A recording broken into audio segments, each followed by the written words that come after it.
Juan Kapitulo 6, versikulo 35.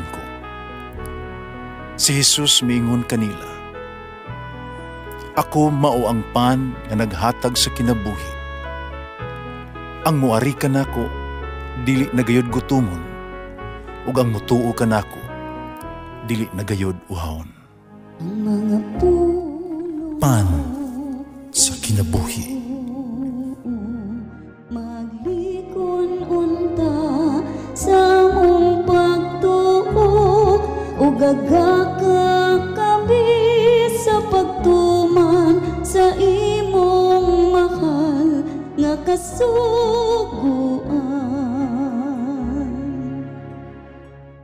Ang ginawa kaninyo. Santos Ebanghelyo sumala ni San Lucas. Sa mga adlaw ni Ana, duha ka mga butununan naglakaw padulong sa Emmaus.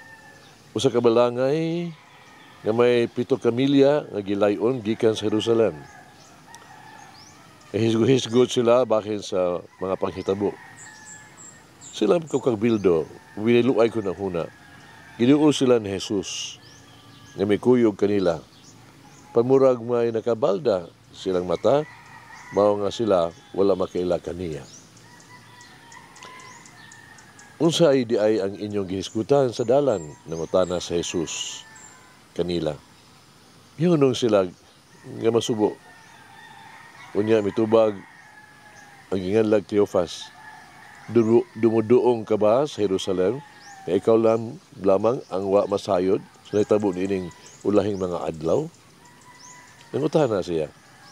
May tungod sa unsa mga hitabuan di ay. Umitubag sila. May tungod kang Jesus, taga Nazaret. Sa mata sa Dios ug sa tibuok nasod, propeta siya. Ug gamhanan sa pulong ug sa buhat. Apan gihukman siya sa mga pangulong namong pare o mga kadagkuan na sidutan sa kamatayon ug ilansang sa krus. Naglaom kami nga siya ang muluwa sa Israel. Mas katulog na karon kaadlaw sukad sa pagkahitabo nining tanan. Sa pagkatinuod, gipakuratan kami sa mga bahay nga kuyog namo. Sayo sila nangadto sa lubnganan apan wala nila makit-an ang lawas ni Jesus dito. Nakita ko no sila pananawon sa mga anghel. Imitaho kanila nga nabanhaw siya.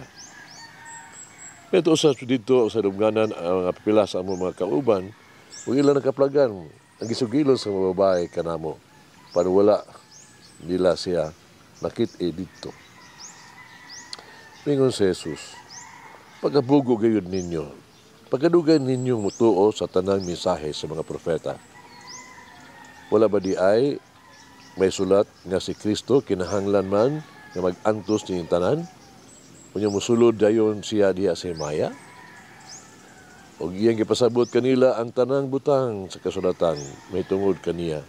Gikan kang Moises, hangtod sa mga propeta. Sa duol na sila sa balangay, na ilang adtuan, kung paunta si Jesus nga padayon, panggipugnan nila siya. Pabilin uban ka namo, kay hapit naman ang gagabion. Dili madugay, mosalop na ang adlaw. Busa, misulod siya o mipabilin uban kanila.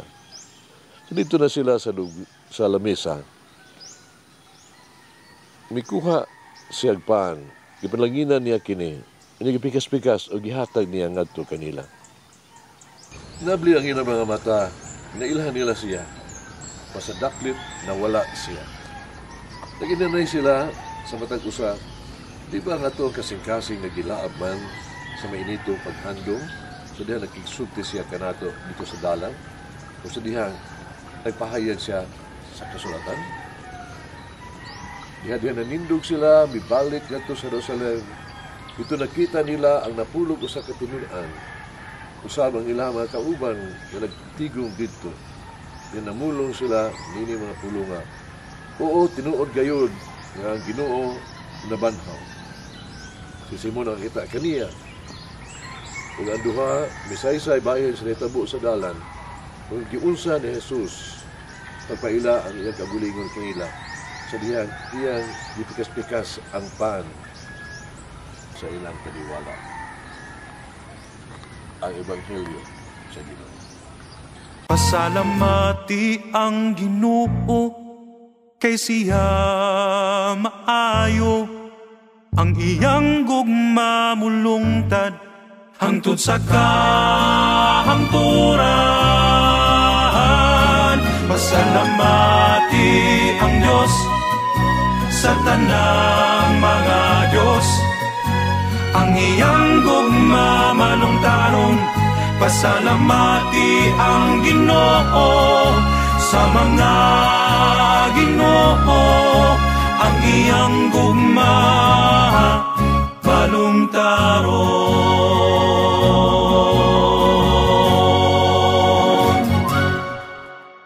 Si Helen Keller, so wala pa sa iyang kan uman 60 years iyang adlaw na tawhan, nagpahayag sa iyang tawtog kaluoy sa tinuod nga dili gyud makakita.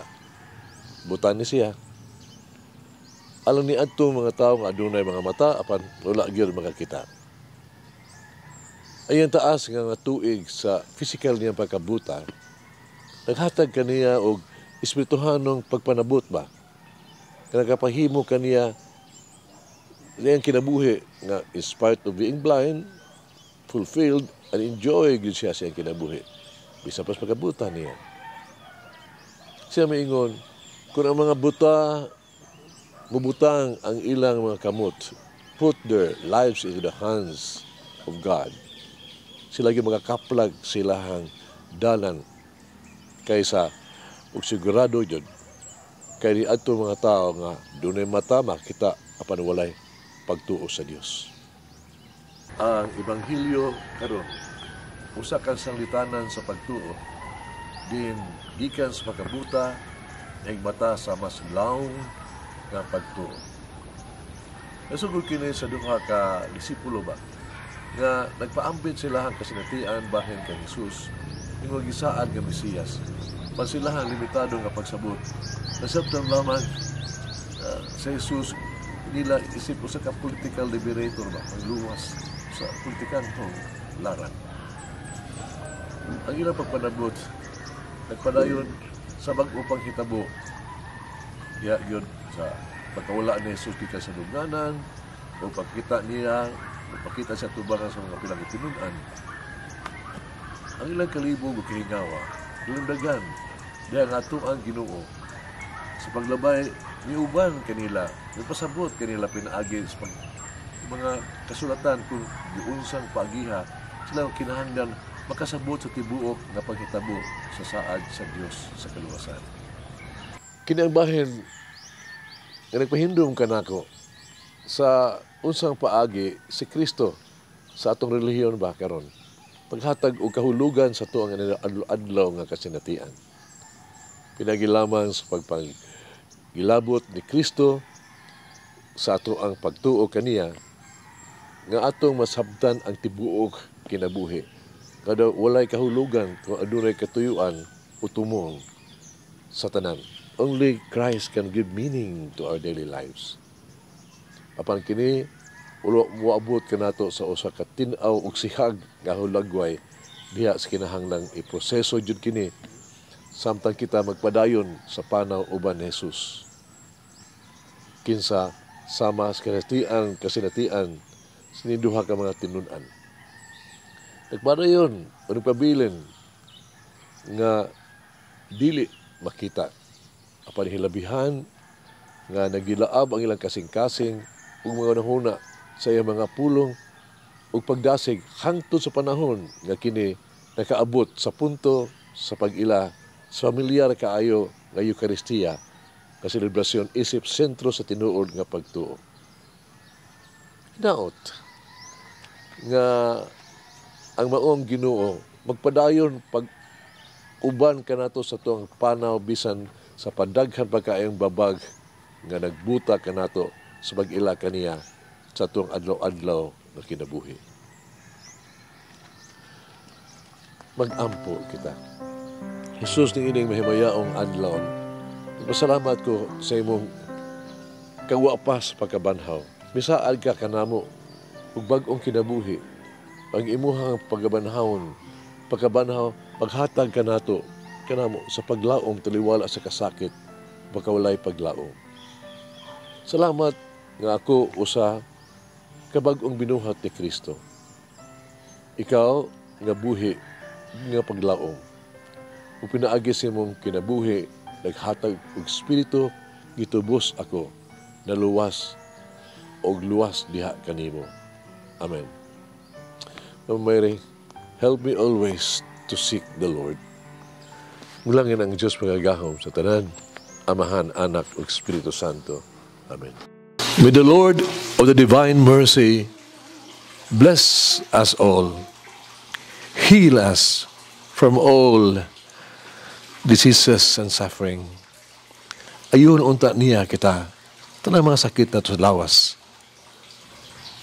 o sa kalag, body and soul. In the name of the Father, the Son, and of the Holy Spirit. Jesus, I trust in you. Amen. The bread of life will never hunger, says the Lord. Kay galaan inyong nabati ang pagpaambit ug hamubong pamalandong sa pulong sa Dios, pinaagi sa tulumanon, pan sa kinabuhi, nga gidumala ni Monsignor Daddy Silva. Hangtod na usab sa sunod higayon, daghang salamat. The bread of life.